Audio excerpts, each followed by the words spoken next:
On February 3rd, 2023, in London, the English football club, Chelsea, played a home game against a rival, Fulham. The game ended in a scoreless draw, but Fulham's fans were so excited they stayed to chant after the game.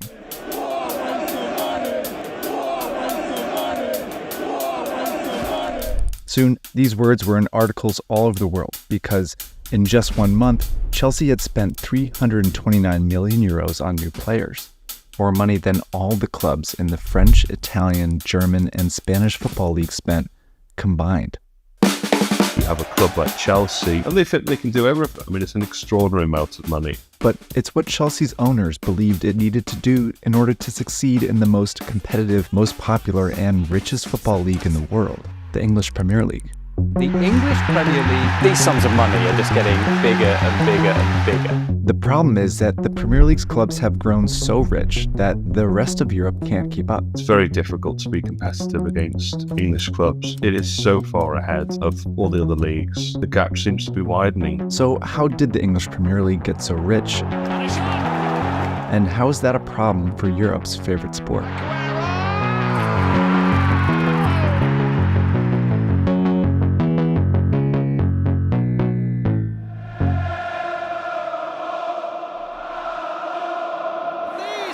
Just goals! They are wonderful goals! I need to start by explaining how football works in Europe.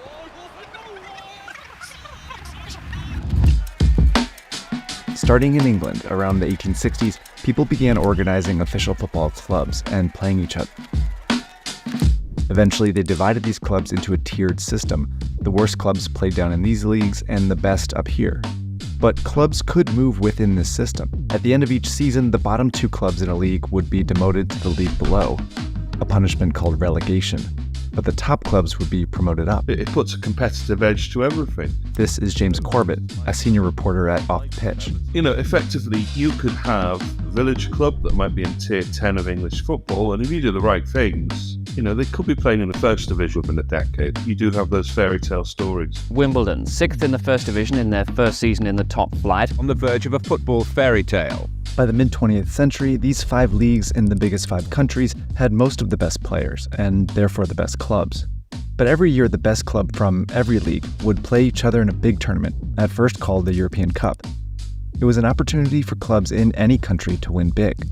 In the 1980s, clubs from 16 different country leagues reached the semifinals, and in that period, a Portuguese, Dutch, and even a Romanian club won. He saved it again! He's unbeatable this and the Romanians have won the European Cup! But football was about to change, and it began in England with a tragedy. On April 15, 1989, 700 people were injured and 96 killed at a game in Sheffield, England, when poor crowd control and stadium design led to a stampede. It was the low point for English football after a disastrous decade. English stadiums were falling apart and attendance at matches was plummeting. And English clubs were banned from European tournaments after a fight between fans killed 39 in 1985. Well, English football was a game in decline. You had rioting, you had hooliganism, you had racism. It was like an epicenter for all of society's ills. Disputes between clubs and television broadcasters resulted in none of the English top leagues games airing on television during the 85 and 86 season. So many of England's best players fled to play in the other European leagues. By 1990, a few people were desperate to turn things around, specifically the owners of England's 5 richest and most popular clubs. Arsenal, Tottenham Hotspur, Manchester United, Everton, and Liverpool. Big clubs wanted a bigger share of broadcast revenues, centralized marketing. You know, they saw the benefit of that in US sports, and essentially they saw an opportunity. In 1992, they led a group of 22 clubs to break off and form a new league called the Premier League, and they designed it to be English football's resurrection. It's a whole new ballgame. The Premier League served as the new top league in English football. It controlled its own TV rights, which it sold for €427 million to a satellite TV company. Cash that the clubs then used to find new ways to make money and modernize the game. They renovated and built new stadiums that could fit more fans, and they started selling sponsorships and merchandise all over the world.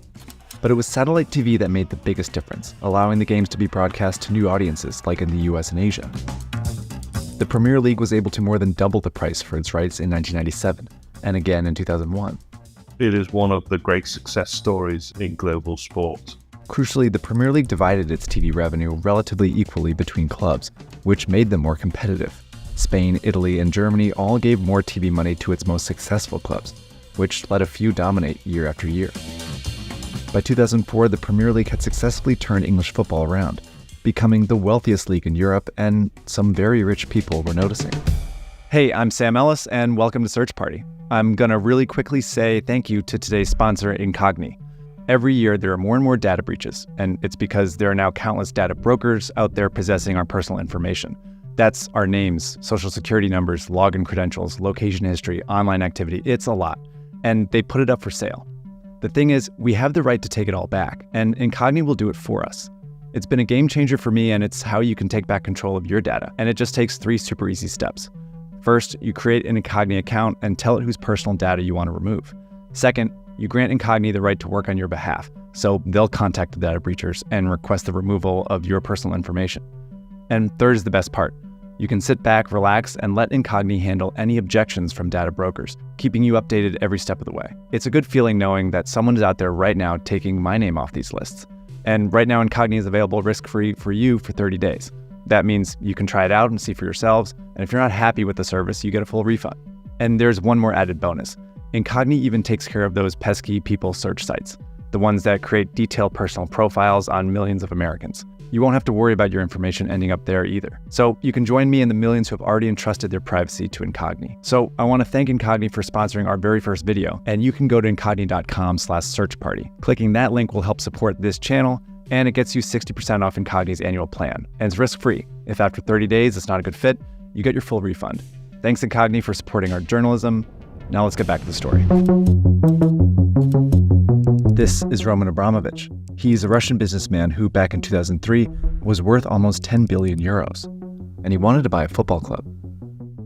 He settled on a West London club named Chelsea, which was in deep financial trouble.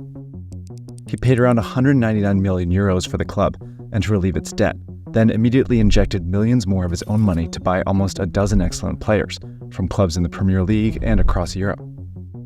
Even while the club lost money, he added more. That was the big moment because he came in and he had a level of wealth that was just beyond anything that the Premier League had ever seen before. Chelsea quickly won the Premier League in 2005 and 2006 and began consistently qualifying for and advancing deep into the All-European tournament, since renamed the Champions League. Abramovich proved that you could buy success in the Premier League, and it encouraged other owners to try it for themselves. Throughout the 2000s, a new class of wealthy and mostly foreign owners began buying and pumping millions into Premier League clubs. It helped that at first, the Premier League had very few rules on who could buy a club and how much they could spend on it. Premier League has always been sort of quite non-interventionist. Any investment as good investment. So these new owners began making the already rich clubs richer, while others boosted some smaller clubs into notoriety. Sheikh Mansour bin Zayed Al Nahyan was a member of oil-rich Abu Dhabi's royal family, who in 2008 bought Manchester City. Yeah, Man City moved it up another notch because you had the resources, not just the wealth, but the resources of a nation state. He spent over 1.7 billion euros over the next 15 years on the best players, coaches, staff, and facilities from all over Europe. And of course, it worked. Manchester City are the Premier League champions. This strategy helped spark an arms race in the 2010s. Clubs started spending more and more each year to sign the best players and keep up with each other. While many of the rich clubs could afford to lose money on expensive players, many smaller clubs couldn't. It created huge inflationary pressure, not just in terms of transfer fees, but in terms of player salaries. And they effectively pulled the rug from under the feet of other clubs. And it became harder for clubs promoted into the Premier League to afford to stay there. Clubs have massively overspent trying to get into Premier League. In 2013, the Premier League adopted rules that were designed to encourage clubs to break even. But they didn't slow down the spending, because these clubs were in a lucrative cycle. As wealthy owners spent millions to bring the best players to the Premier League, more fans, especially international ones, wanted to watch it, which generated more TV money. which gave clubs more money to spend on more players. By 2022, the Premier League had 11 of the 20 richest football clubs in the world. And as far as revenue, the Premier League clubs brought in over 3 billion euros more than Germany and Spain's top leagues, and more than double France and Italy's. So by 2023, the Premier League was on a spending spree that Europe's other clubs just couldn't match.